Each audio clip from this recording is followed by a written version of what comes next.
Hello दोस्त, मैं राधेश्याम पांडे आप सभी को अपने यूट्यूब चैनल विनर बैच में स्वागत करता हूं। तो मैंने इस चैनल के माध्यम से मैंने आपको कार्ल मार्क्स के बारे में बता रहा था। तो मैंने जो कल बताया था उनकी किताबों के बारे में, जस्ट उसके आगे आज मैं इस वीडियो में भी बताता हूं कि जो उन्होंने क्या दिया था। मार्क्सवादी दर्शन का जो मूलभूत सिद्धांत क्या था, दो किताब था। एक था क्या, कम्युनिस्ट, और एक था दास कैपिटल, जिसको क्या बोलते हैं समाजवादियों का, इसको बाइबिल बोलते हैं। जिसको कब लिखा गया था 1867 में, और इसको लिखा गया था 1800 कितना में 48 में। इसको लिखा गया था 1848 में, इसको लिखा गया था। ठीक है, तो यहाँ तक हमने क्या किया था, पढ़ लिया था।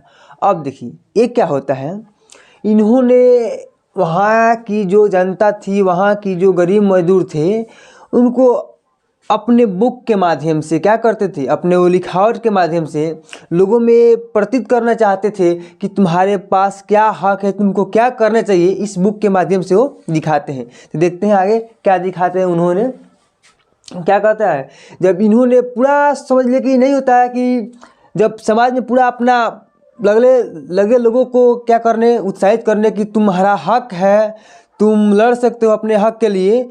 तो वहाँ के जो जनता थी, भले जनता क्या बोलते हैं, वहाँ के जो पूंजीपति लोग थे, जो वहाँ के अमीर लोग थे, क्या हो गए, उनसे नाखुश थे।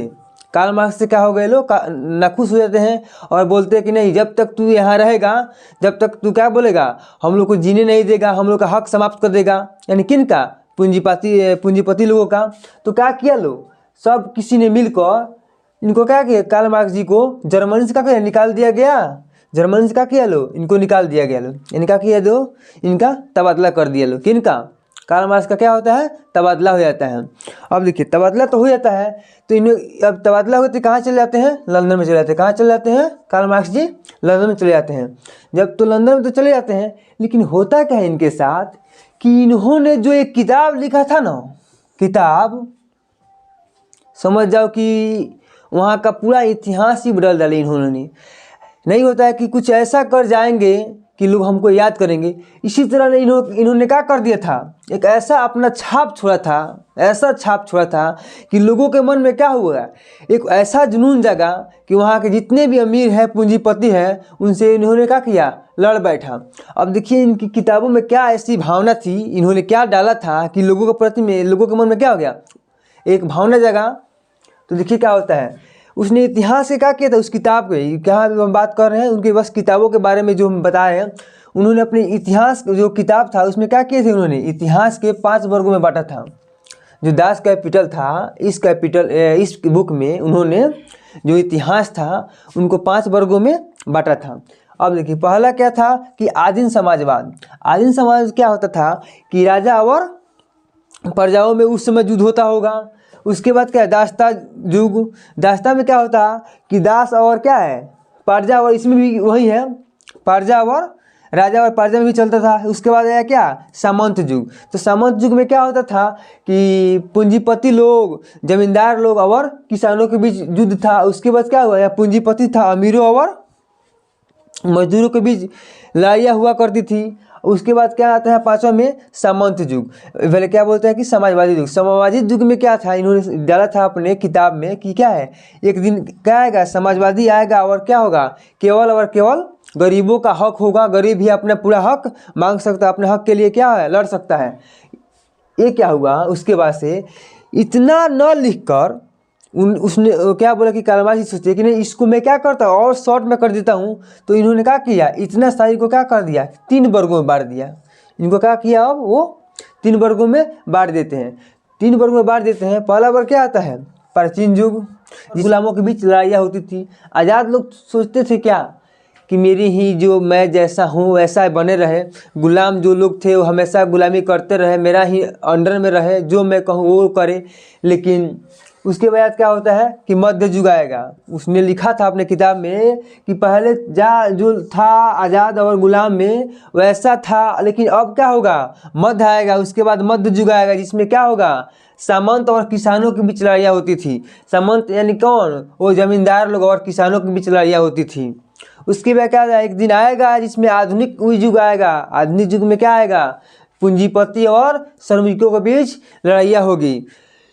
इन्होंने अपने किताब के माध्यम से इतने सारी बातों को बताया और उसके आगे उन्होंने कहा कि मैं तो यहाँ से जा रहा हूँ, मैं तो यहाँ से जा रहा हूँ, लेकिन कुछ ऐसा कर जाऊँगा कि सारी दुनिया मुझे याद रखेगी। तो देखिए आगे ये क्या करते हैं, इन्होंने अपने सिद्धांत के बारे में बताया है। उस सिद्धांत को फिर मैं पढ़ता हूँ। तो क्या कि उन्होंने बोले कि नहीं, उस किताब में उन्होंने दिया था अपना जो सोच था, अपना विचार था, लोगों को में व्यक्त किया था। क्या किए थे, कार्ल मार्क्स का सिद्धांत बोले थे पहले में कि पूंजीवादियों का क्या करो, विरोध करो। जितने भी पूंजीपति लोग हैं उनका क्या करो, विरोध करो। जो वो कहते हैं उनके अकॉर्डिंग उनके कहना मत मानो, ठीक है। उसके बाद देखो, वर्ग संघर्ष करो। यानी जो पहले क्या होता था, जो रॉबर्ट ओवेन जी बताए थे कि वर्ग क्या बोलते कि वर्ग समन्वय करो, वैसा तुम मत करो। क्या करो, वर्ग संघर्ष करो। सब कोई एकजुट होकर, जितने भी मजदूर हैं एक साथ होकर तब संघर्ष करो, ठीक है। उसके बाद क्या है कि उसने लिखे थे क्या है, द्वंद्वात्मक भौतिकवाद। कहने का मतलब ये था कि जब तक क्या होता है कि जब तक किसी भी प्रतिक्रिया में क्या होता है कि किसी भी क्रिया में प्रतिक्रिया नहीं होगा, जब तक क्या होता है वो समीकरण संतुलित नहीं हो पाता है। इनके कहने का मतलब ये था कि जब तक तुम संघर्ष नहीं करोगे, नहीं लड़ोगे, अपनी आवाज़ नहीं उठाओगे, जब तक तुमको स्वतंत्रता नहीं मिल पाएगा। उसके बाद उन्होंने क्या किया, लिखा था कि क्रांति तुमको तो करना पड़ेगा। उन्होंने लिखा था कि तुमको तो क्रांति करना पड़ेगा। ये तो क्या किए कि इतने सारी बातों को अपने बुक में क्या कि अपने किताबों में लिख कर वो कहाँ चले जाते हैं, लंदन में चले जाते हैं। इसलिए कहा जाता है कि वहाँ जो कार्ल मार्क्स जी जर्मनी में इस तरह से अपना बना कर व्यवहार रखे थे कि उनके जाने के बाद क्या है, वहाँ के हर एक जनता, एक बच्चा उनके लिए क्या आंसू निकाल पड़ा। इसलिए आप लोगों से मैं भी कहता हूँ कि तुम जहाँ हो वहाँ सबसे क्या है कि सबसे मोहब्बत बना कर रखो, ताकि तुम जाओ तो सब तुम्हें याद करे, और जहाँ तुम जाने वाले हो, जहाँ सब तुम्हें इंतज़ार करे कि हाँ कोई आ रहा है और हाँ कोई मेरे दिल से जा रहा है, ठीक है। तो इन्होंने क्या किया कि क्रांति को बोला कि तो जब तक तुम क्रांति नहीं करोगे तब तक तुमको आज़ादी नहीं मिल पाएगी। और क्या है, इसके बाद में मैं आपको क्या बताता हूँ, लेनिन के बारे में बताता हूँ कि लेनिन की क्या कहानी रहेगी रूस की क्रांति में। ये तो हो गया आपको कार्ल मार्क्स की क्रांति। इसके बाद से मैं आपको रूस की क्रांति के बारे में